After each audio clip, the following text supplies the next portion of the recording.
leadership team, community members and council staff to tonight's special council meeting to hear submissions to the draft council budget for 21-22. My name is Councillor Brian Hood and I am the Deputy Mayor of Hepburn Shire Council. I'd like to start tonight by acknowledging that we're meeting on Jara people country, of which members and elders of the Dja Dja Wurrung community and their forebears have been custodians for many centuries. On this land, the Jara people have performed age-old ceremonies of celebration, initiation and renewal. We acknowledge their living culture and their unique role in the life of this region. As we are undertaking this council meeting virtually, I will read on behalf of my councillor colleagues the councillor statement of commitment to prevent any audio feedback occurring. The statement of commitment. We, the councillors of Hepburn Shire, declare that we will undertake on every occasion to carry out our duties in the best interest of the community and that our conduct shall maintain the standards of the Code of Good Governance so that we may faithfully represent and uphold the trust placed in this council by the people of Hepburn Shire. For tonight's meeting, council continues to be guided by the government directives and wants to do the right thing for the health of our community during the COVID-19 pandemic. In line with these directives, the public are unable to attend this meeting in person. This meeting has been held completely virtually to protect the health and well-being of each other and the community. In the spirit of open, transparent and accountable governance, this special meeting is being live streamed on Council's Facebook page, and you'll be able to view the proceedings of this meeting, councillor deliberations and voting. The meeting is also being recorded and will be made available on the council website as soon as practicable after the meeting. Pursuant to the ministerial guidelines, should technology problems be encountered by the council where there is an inability to be able to broadcast this meeting to the public, then the meeting must be adjourned until resolution or postponed. This council special meeting will be conducted tonight in accordance with the Local Government Act 2020, the COVID-19 Omnibus Emergency Measures Act, the Minister's Good Practice Guidelines for virtual meetings, Council's own governance rules, and the Hepburn Shire Council Councillor Code of Conduct. We acknowledge that to continue to protect the health and well-being of our staff and the community, the determination was made that there will be no public gallery for tonight's meeting. In accordance with Chapter 6, Section 3 of our governance rules, a person, including any representative of the media, must not operate photographic, audio or video recording equipment or any other recording device at any council meeting without first obtaining the consent of the chairperson. At this point, no one has requested that they would like to record this meeting. Permission does need to be sought if someone wants to take that footage and use it or broadcast it. Finally, I also remind everyone that the local government decision-making, unlike state and federal government, does not afford the benefit of parliamentary privilege and hence no protection is afforded to councillors and council officers for comments made during meetings which are subsequently challenged in a court of law and determined to be slanderous. As this meeting has been conducted virtually in accordance with the ministerial guidelines, councillors are required to advise individually whether they can hear the proceedings, hear their other councillor colleagues and can be heard by their councillor colleagues, and secondly, that they can see their councillor colleagues and be seen by others. I will now confirm to each councillor whether they can be heard. Councillor Bray, can you please confirm that you can hear proceedings and see and hear all of your colleagues? Councillor Hood, I can confirm that I can see and hear my colleagues at the moment, but I'm also experiencing a bit of intermittent internet, so I may drop out. Okay, we'll keep an eye on that. Councillor Dryly, can you please confirm that you can hear proceedings and see and hear all of your colleagues?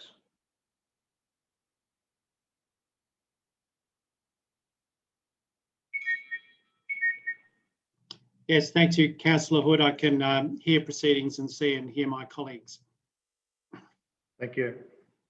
Councillor Simpson, can you please confirm that you can hear proceedings and see and hear all of your colleagues?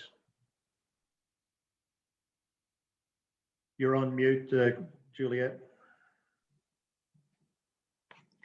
I can hear and see the proceedings and see and hear my colleagues. Thank you. Councillor Henderson, can you please confirm that you can hear proceedings and see and hear all of your colleagues? Yes, Mr. Deputy Mayor, I can both see and hear my colleagues, and I can hear the proceedings. Thank you. Councillor Halliday, can you please confirm that you can hear proceedings and see and hear all of your colleagues? Yes, thank you, Deputy Mayor. I can confirm that I can see and hear proceedings and see and hear my councillor colleagues. And I can also confirm that I can see and hear all of my councillor colleagues. Apologies. Mr. Thomas, do we have any apologies for tonight's meeting? Through you, Councillor Hood, I can confirm that our Mayor, Madam Mayor, Leslie Hewitt, is a leave of absence and is an apology for tonight's meeting. Thanks, Bradley. I would now like to introduce council officers who are present in this council meeting, starting with Mr. Bradley Thomas, Chief Executive Officer, Mr. Andrew Burgess, Acting Director of Corporate and Community Services, Mr. Bruce Lucas, Director of Infrastructure and Development Services, Mr. Chris White, ICT Manager, and Ms. Kristen Forte, Manager of Governance and Risk. Welcome, officers. Declaration of conflicts of interest. As required in any other council meeting, councillors must declare a conflict of interest at the start of the meeting and leave the meeting when that item is presented to council. Councillors will be required to leave the meeting and return when the item has been resolved. At any point throughout the meeting, if any other councillor recognises that they have an indirect or direct interest, they can flag that at that point and follow the same procedures. Councillors, I now ask if any councillor has a conflict of interest to declare. If there are any conflicts of interest to declare, may I ask councillors to state which provision of the Act their conflict of interest satisfies and the item on the agenda they have a conflict of interest in. Do any councillors have a conflict of interest to declare? No, thank you. Officers that are present, and I now ask whether you have a conflict of interest in any items presented before council tonight. Mr. Thomas? No conflicts of interest. Thank you. Mr. Lucas? Thank you, Councillor Hood, and I can confirm I don't have or do not have any conflicts to declare tonight. Thank you. Mr. Burgess? No conflicts to declare, Councillor Hood. Thank you. Mr. White?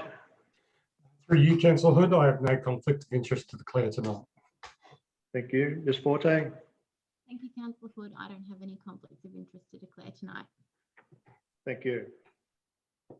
That takes us to item 5 on the agenda, officer reports. I will now introduce Mr. Andrew Burgess, the Acting Director of Corporate and Community Services, to introduce the report. Thank you, Deputy Mayor and councillors. The annual budget process allows for public consultation and the opportunities for members of the public to speak to their submissions at tonight's special council meeting. The proposed budget for 2021-2022 has been on public exhibition for the period of 21 April 2021 to 20 May 2021. The public notice was published in the Courier on the 24th of April 2020 and the Local on the 26th of April 2020. The budget was also advertised in the Trentham Trumpet in April's edition and the Local on the 10th of May 2020 and again on the again in the Trentham Trumpet May edition. And a number of social media posts have also been undertaken to inform the community of the budget process. Submissions closed at 5 p.m. on Thursday, 20 May 2021. And councillors, I'm very pleased to advise that our community have engaged in this process with 21 individual submissions received, and a number of those respondents have chosen to exercise their rights to address council tonight. The full submissions are an attachment to this report, councillors. Table 1 provides a summary of submissions received, and Table 2 is a listing of submitters who have indicated they would like to speak at tonight's meeting for up to 3 minutes. Councillors, following the tonight's submissions, a workshop will be held with councillors on the 15th of June to discuss and formalise any changes to the draft budget. Further changes or adjustments to the budget, if they are required, will be made by our Manager of Financial Services in preparation for the special council meeting, which will be held on the 29th of June 2021. Councillors will, of course, receive the revised budget for their review. That will be on the 22nd of June at the council briefing. And the 2021-22 budget will be put to the special council meeting on the 29th of June 2021 for consideration of adoption. Councillors, I have a recommendation tonight.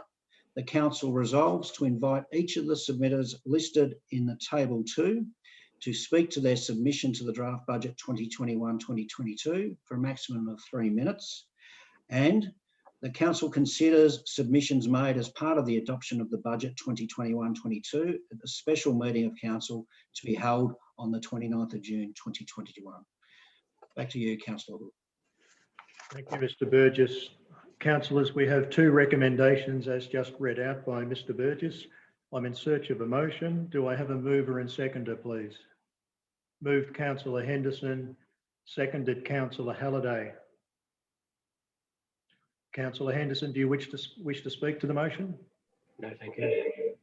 Councillor Halliday? And no, thank you, Deputy Mayor. Thank you. Councillors, I put this motion to vote. All those in favour, please raise your hand. That's Councillor Driley, Councillor Halliday, Councillor Henderson, Councillor Simpson, Councillor Bray, and myself. I declare that that motion is carried unanimously. We now have a number of submissions to hear from members of the public on their budget submission. Starting with Mr. Zachary Casper. Is he in the room, Mr. White? Yes, thank you, Councillor Hood. I will admit Zachary into the meeting now.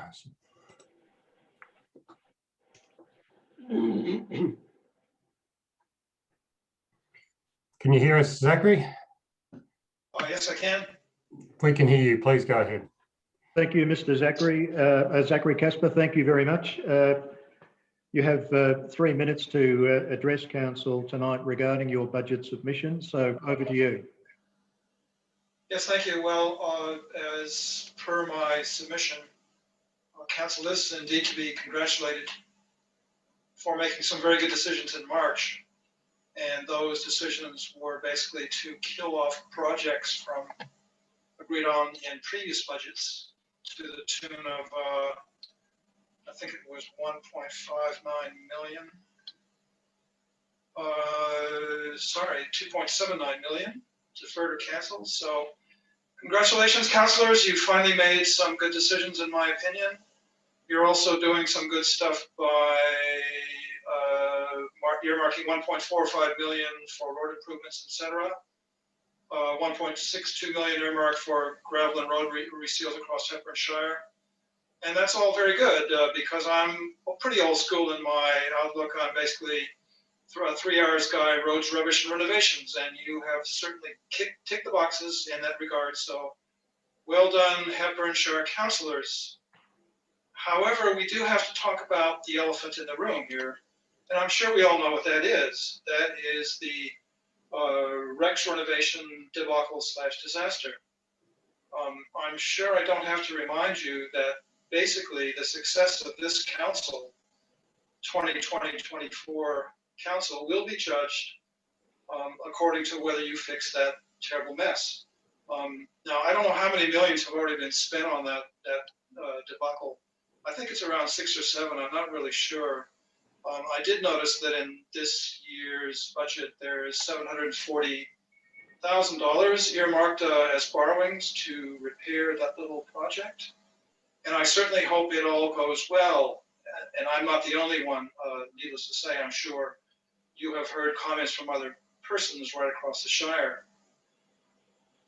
So good luck. It wasn't your mistake. It wasn't your mess. It was a mistake made by the 2012-2016 council. I hope you can correct it.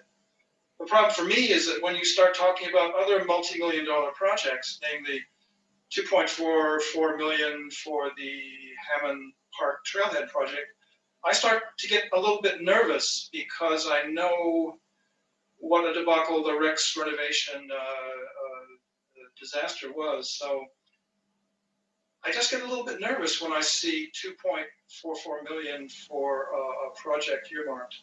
And unfortunately, past councils have not really had that great a record in regard to spending money wisely. So I guess that's about it for me.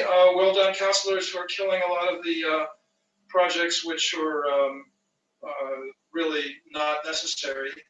And thanks for allocating the millions of dollars to the 3 R's, roads, rubbish, and renovation. You've done a good job, and I really hope that you can fix the mess of the Rex renovation project. And once again, I just have to repeat that no matter what you do or don't do in other areas, the public in Hepburn Shire will judge your success or failure as a council on whether you fix the problem. So good luck. And I think Thank you. good. That's it for me. Thank you very much, Mr. Casper. Thank you for your submission and your comments tonight. Very well. Thank you.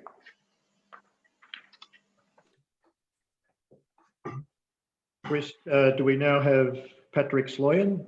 Yes, we do have Patrick. Councillor Hood, I'll admit him into the meeting. Thanks.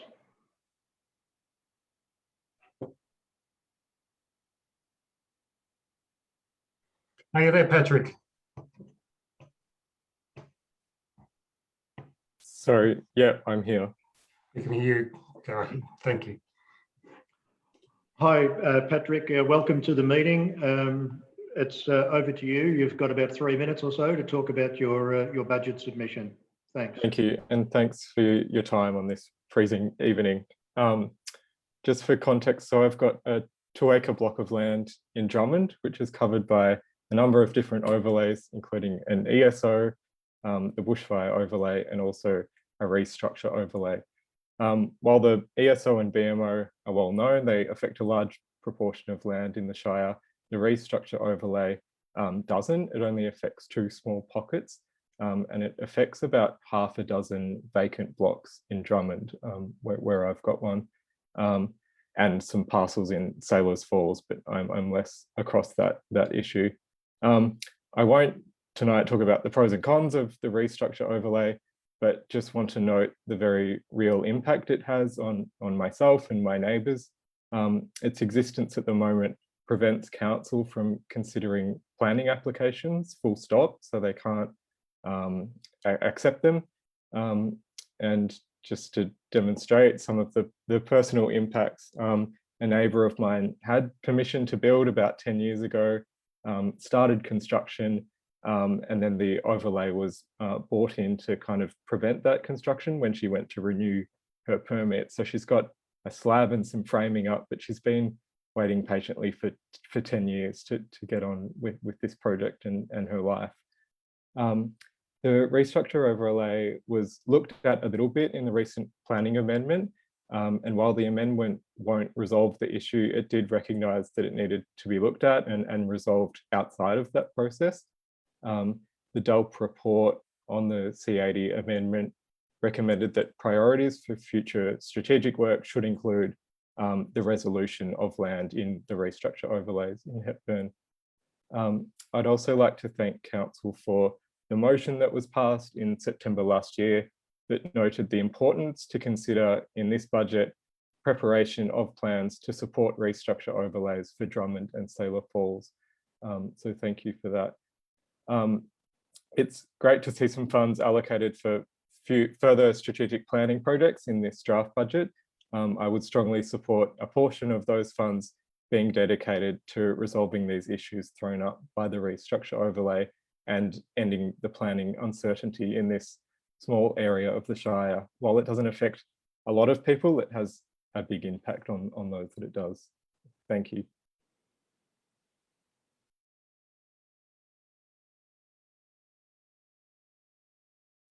Thanks very much for your submission, Patrick. And we will take that into account when we consider our budget deliberations. Thank you. Thank you.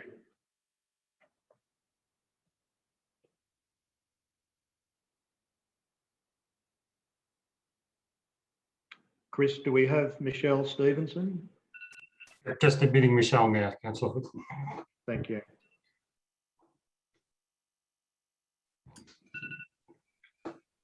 You there, Michelle? Can you hear us? Yes, I can. Okay, thank you. Hi, Michelle, and welcome to the council meeting tonight. If you'd like to speak to your budget submission, please go ahead. Thank you, and thanks for your time tonight.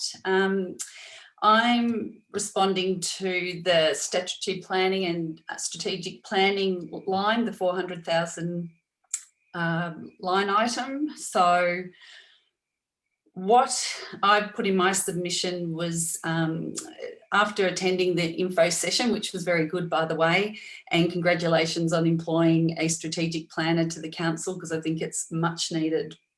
But from the info session on the 13th of May, that amount of money, I feel like isn't going to necessarily support the work that needs to be done in terms of the structural plans for each of the towns within the Shire. So I'm also concerned around the time frame that these structural plans are going to be done by. So it was indicated it's going to take over 4 to 5 years to complete this work. And I've got concerns around the irreparable damage that can occur as a result of inappropriate planning decisions and the development that continues on whilst they're not in existence. I'd suggest that you just go and have a look at 6 Candlebark Court in Daylesford to see what I mean about irreparable damage, where decisions have been made around planning and it's not a great outcome. And I hate to see that happening over the next 4 to 5 years. So I'd be recommending with that line item of 400,000K that if you could increase it, that'd be fabulous, but to actually use some of that money to go towards employing additional resources to support Glenn Mustoe with the work that he needs to do in that strategic planning space in the structural plans. Understanding that to mitigate the strategic planning budget constraints and the statutory planners who approve the permits, they need to be informed about what should be in the schedules, the overlays, the zones, and even though there's nothing protective there yet, that is when a policy is in place to protect, but a schedule overlay doesn't exist to support it, and also with keeping in community expectations, then decisions need to be at least based on a policy. So training and policy development is something that I think this money needs to be spent on to support statutory planners. Another recommendation is just recognising the council's capacity and resourcing limits. I suggest some of the budget be allocated to establishing an interim measure to support the policy, to build stronger links between the community and what we're seeing, what we know, and what we're watching on the ground, to keep statutory planners informed. And this measure is, the idea is forming a collective impact working group. And that could be representatives from across the community, business, council, developers, where we operate, and during this transition period to getting these structural plans in place for all of the towns, that we, like there'd be some money spent on establishing that type of group, but where there might be some facilitation required at the beginning to establish what the criteria is, but just see this as a real support mechanism to get us through this period, because even with additional resources to support Glenn, it's still going to take a couple of years to get it up and running. So the whole aim is if we had some sort of working group there to support council staff, because we do as the community see a lot what's going on, and if we can maintain status quo and stop any further irreparable damage, then it'd be a great outcome. So thank you. Great. Thank you very much for that submission, Michelle. That's much appreciated. Thank you. No worries. Thank you. Thank you. Thank you, Councillor Hood. I'll now admit Julie into the meeting. Thanks, Chris.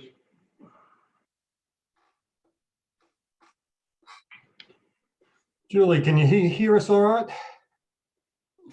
You're on mute, Julie.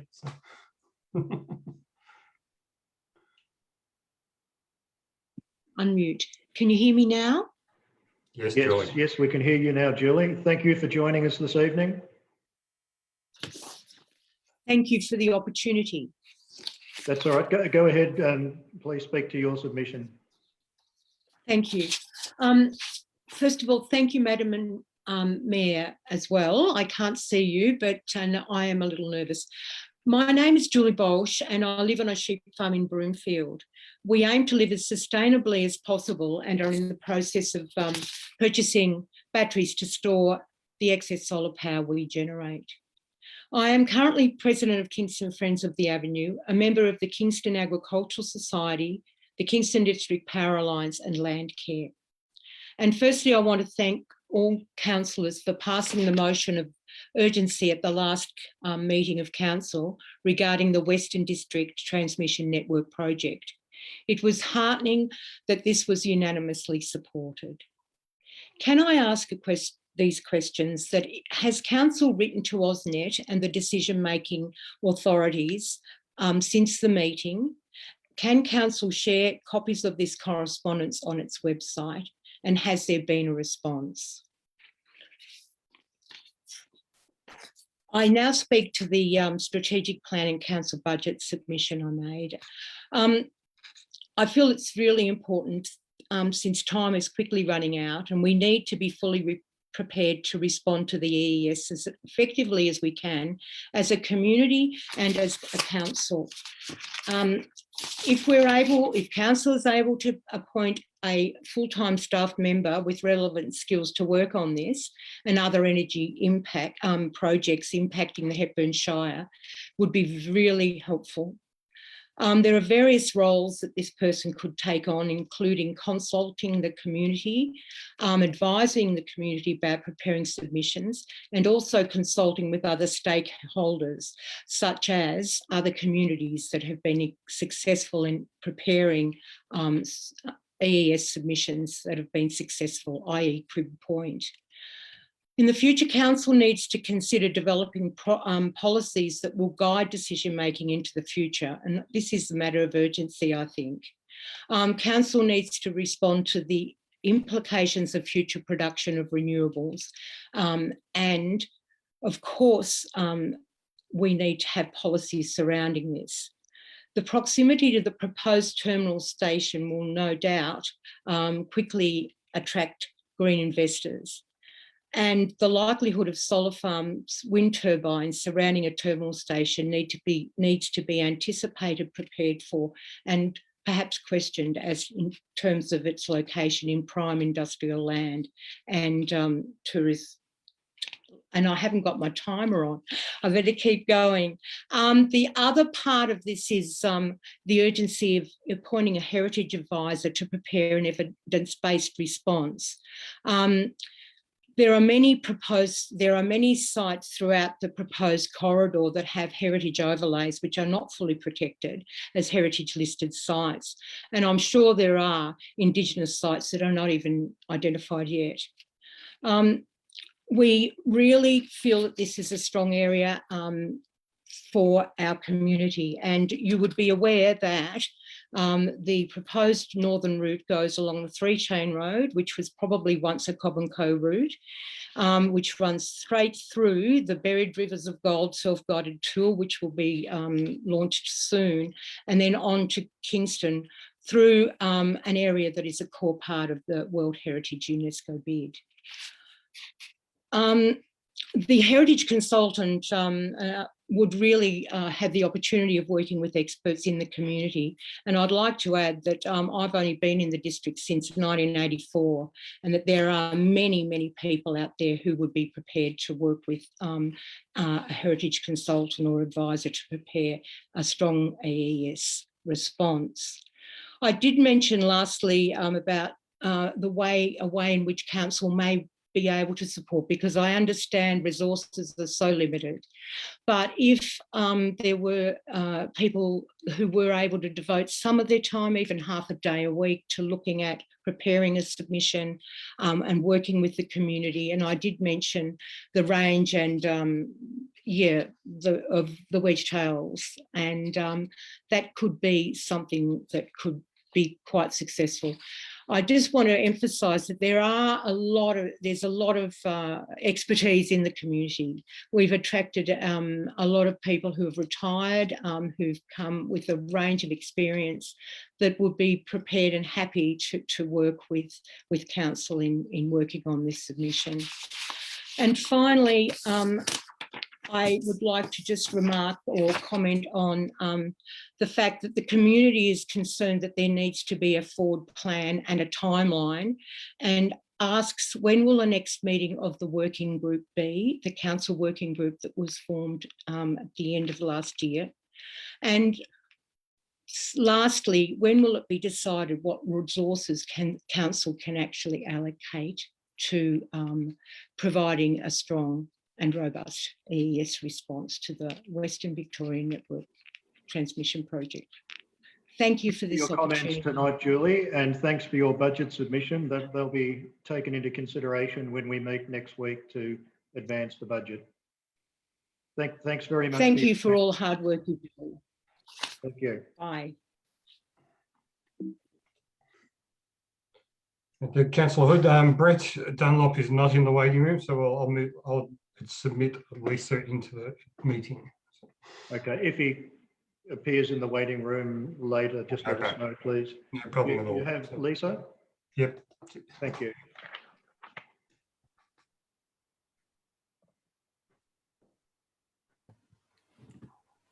Hello, Lisa. Hello, thank you. You can hear us okay, Lisa? Yes, I can hear you. Can you hear me? Sometimes I drop out a bit.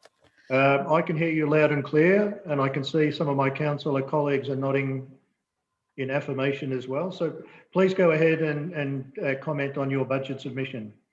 Well, thank you for the time. I did a very brief and strategic budget submission, but I do notice that one key aspect of my submission is not included in the summary to council. So I might start with that. But I think it's vital to actually think about the ongoing rate burden on farming land. Farming, has a lot of ups and downs. It's a price taker, not a price maker. So it's very hard for them to change the rate of money they get from their produce to be able to pay increasingly large farm rates.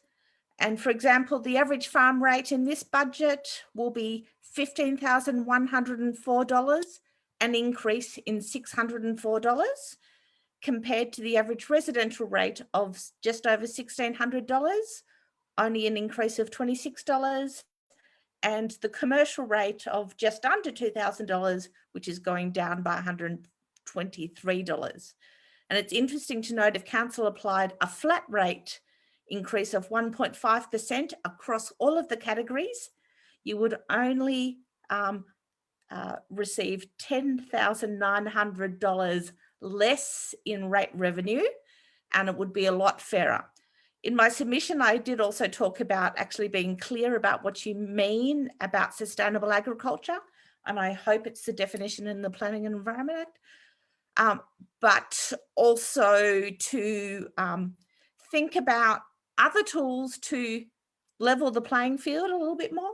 So you can increase the municipal charge, so it's more a services used ratio, or look at policies such as Mornington Peninsula have, which is you rate the farmhouse and its curtilage, not the productive land. I see tonight a lot of people actually talking about strategic planning, and I wish it was as easy as some people think. I also did talk about statutory planning. The problem is it's very hard to achieve what you want to do and to protect things when you don't have a great planning scheme. And some of us have been calling for that for 25 years consistently. There's been a lot of wasted money and effort, but there is also an under-resourced statutory planning team that don't have the tools, but also are told that they can't enforce, they don't have the time or resources. Everyone out there knows you can promise to do anything. Once you've got a permit, you can ignore everything on it because council are not checking that it's actually a floodlit sign rather than the illuminated sign they're actually built, or they're not actually going out and hearing the noise at 1 a.m. in the morning, even though they were not meant to be operating after 11 and you're not meant to be able to hear it in your house. So there is a range of issues that just get the community frustrated, which is also why people are talking about the need to do good strategic planning. So you need to focus on what you can deliver, bring the community along, and actually seek to implement it. I know I've been involved in at least 6 streetscape studies in Hepburn. Some of them had 2 hours a week in charrettes for 2 months, and they get adopted and nothing ever happens. The one time everyone just gave up, that was the time that, you know, that streetscape plan got implemented. So we've got intersections no one wanted, where we've got drains that are blocked and the main road edge is crumbling. And it's now really hard to actually fix that because they've done these lovely intersection treatments. So it's the need to actually prioritise on fixing the existing infrastructure and then doing the nice to haves. And I think other people have mentioned the Rex, but I look at that, if we'd spent the millions of additional unbudgeted money that, you know, have been thrown to the Rex in actually doing a really good settlement strategy, some character overlays, work for more than just Hepburn, and actually doing a proper heritage study rather than relying on things from the 80s, you know, in a really early version of the Borough Charter and before the current Planning Act, let alone the system, we would be in a lot better position to actually manage the challenges of development and keeping the reasons why people want to live and invest in this area. And that's probably about my 3 minutes. Yes, thank you very much, Lisa, for your comments and your submission. I can assure you that all councillors have written submissions from members of the public, and we'll be taking them into consideration as we finalise the budget. But thanks again for your comments tonight. Thank you for your time. Thank you. Thank you, Councillor Hood. There's no further speakers this evening that have turned up, so. Oh, okay. Thank you, Mr. White. Sorry, I just accidentally put Councillor Henderson in the waiting room. I've just resubmitted him. So no further speakers? That's correct, Councillor Hood. So Councillor Halliday just mentioned that Brett was an apology, so that makes 3 of the 4 remaining an apology, and Heather Mutimer has not turned up. So, okay. Thank you, Mr. White. Thank you to all of the members of the public who have spoken to us tonight. In summing up again, I'll repeat that councillors have written documentation on each of your submissions, and we have another meeting next week to further advance our deliberations on the budget, and we will be taking them into account. There being no other items on the agenda, I now declare the meeting closed at 6:41 p.m. Thank you.